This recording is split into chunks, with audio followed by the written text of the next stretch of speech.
ஒரு நல்ல கேமருக்கு அழகு மற்றவங்க சிறப்பாக விளையாண்டா அதையும் என்கரேஜ் பண்ணுறது தான், பொறாமப்படுறது இல்லை. இந்த இடத்துல நான் பாராட்டுவேங்க.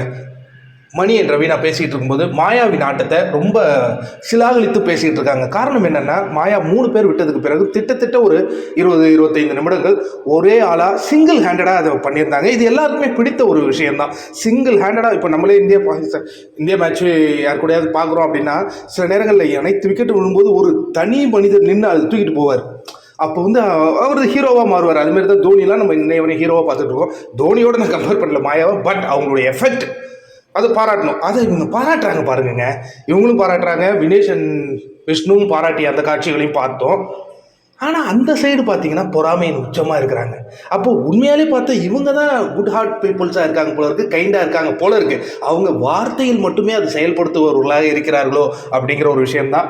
விசித்ராமாவும் அவங்க கூடலாம் சேர்ந்துக்கிட்டு அவங்களுடைய மனமும் இப்போல்லாம் மாறி போகிறத பார்க்குறதுக்கு நமக்கு கஷ்டமாக இருக்குது. என்ன பண்ணுறது? நீங்கள் என்ன நினைக்கிறீங்க? மணி அண்ட் ரவீனா 2 பேருமே பாராட்டுறாங்க. அவங்க விசித்ராவை கூட பாராட்டினாங்க, இவ்வளோ நேரம் நின்னாங்க, சூப்பராக ஆடினாங்கன்ட்டு. ஆனால் அந்த பக்கத்துலேருந்து அந்த மாதிரி ஒரு அப்ரிஷியேஷன் நமக்கு கிடைக்கலையே. கிடைச்சிருந்தா அதையும் நான் வந்து பதிவு பண்ணுறேன் நண்பர்களே.